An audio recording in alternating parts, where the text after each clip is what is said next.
Aula de Biologia hoje, na primeira série, nós vamos falar de poluição e alterações bióticas e abióticas. Eu vou pedir que vocês realizem os exercícios de fixação número 4, questão 1 até a questão 52. Esse conteúdo está no capítulo 1 da apostila, página 7 até a página 11. Então, gente, vamos lá. O que acontece? Quando a gente fala de poluição, primeiro a gente precisa distinguir o que são fatores bióticos e o que são fatores abióticos.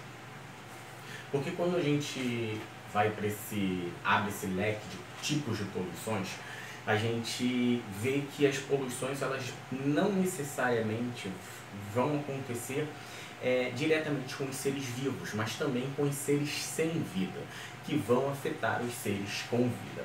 E aí que entra esses dois termos, bióticos e abióticos.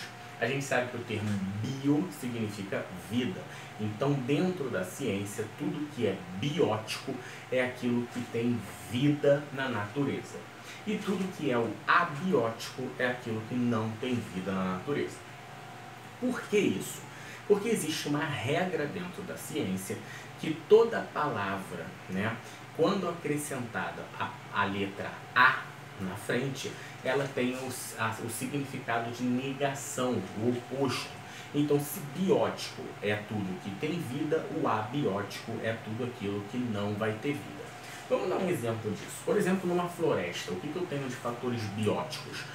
Os vegetais e os animais, os protozoários, as bactérias, os fungos, E o que eu tenho de abiótico?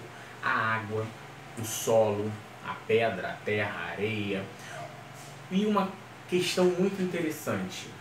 Uma árvore que caiu e morreu, ela deixa de ser um fator biótico e passa a se tornar um fator abiótico. Compreendem? Então a gente tem que ter conseguir distinguir o que são fatores bióticos e abióticos. Sabendo disso já, eu separei alguns tipos de poluições. É óbvio que nós não vamos falar todos os tipos de poluições, porque são muitos, não dá tempo. Mas eu separei os principais, os que mais são cobrados nos vestibulares que nós temos hoje no país. Então vamos lá. Primeiro vamos falar de forma geral, quais são os tipos de poluições. Nós temos poluição sonora, temos poluição radioativa, temos poluição visual, temos poluição, digamos que, da atmosfera, do solo, da água.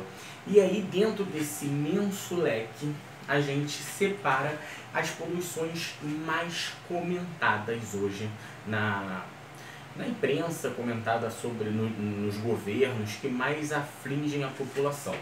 Primeiro, a poluição radioativa. Ela é uma poluição teoricamente recente, que vem de fatores radioativos que são produzidos normalmente com a finalidade de gerar energia ou de gerar produtos secundários, e aí sempre se produz o lixo radioativo, que a gente sabe que é muito difícil de eliminar.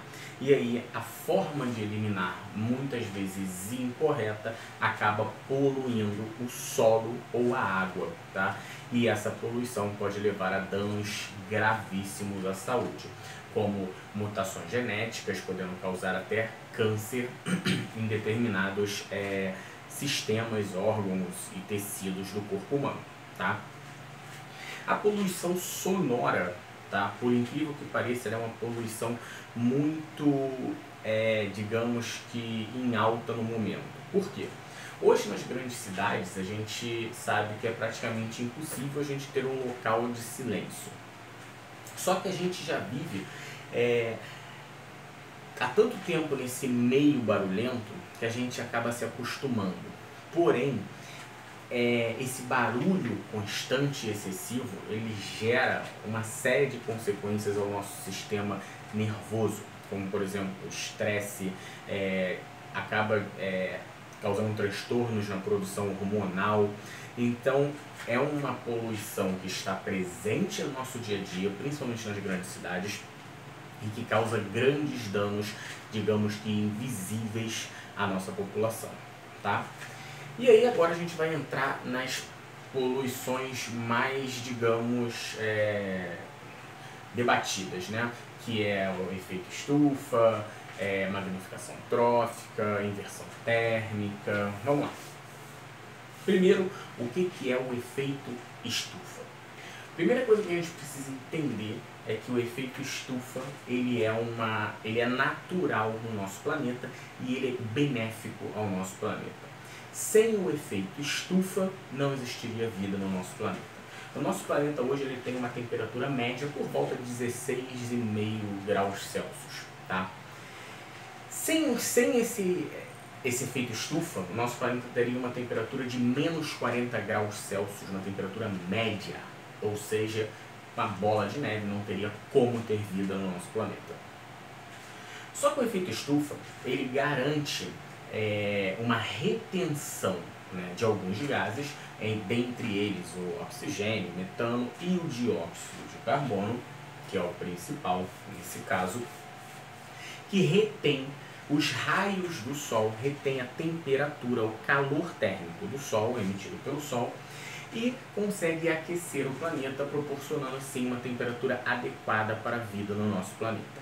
Só que, como eu disse, o dióxido de carbono ele vem sendo produzido excessivamente pelo ser humano. E esse dióxido de carbono acaba aumentando o efeito estufa, o que leva ao aquecimento global. E o aquecimento global ele não é nada benéfico ao nosso planeta. Para vocês terem uma ideia, quando eu digo que a temperatura média do planeta é de 16,5 graus Celsius, há 100 anos atrás era de 16. Aí você fala, 100 anos, meio grau Celsius é muito pouco. Não é. A gente está falando de uma temperatura média de um planeta enorme. Então, isso é muita coisa e tende-se a aumentar meio grau, tá? A cada 2 décadas. Essa é a previsão do nosso planeta e isso é muito, muito sério, tá? Então vamos lá. O que vai causar o efeito estufa é a retenção de calor térmico emitido pelo Sol, que essa retenção é feita graças a alguns gases, sendo que o dióxido de carbono é o principal gás responsável por reter esse calor. E o dióxido de carbono, por estar sendo produzido em excesso pelo ser humano, está aumentando muito o efeito estufa, o que leva ao aquecimento global, ok? Essa é a explicação do efeito estufa. Agora preste atenção, se alguma questão perguntar, o efeito estufa ele é benéfico ou maléfico ao nosso planeta? Vocês têm que dizer que ele na sua forma natural ele é benéfico, porém devido ao excesso de produção de dióxido de carbono pelo ser humano, ele vem se transformando em um fenômeno, podemos dizer assim, maléfico, porque ele está levando ao aquecimento global, ok? Gente, o vídeo está ficando grande e como a aula é muito grande, eu vou parar ele aqui e a gente já volta com a segunda parte, ok?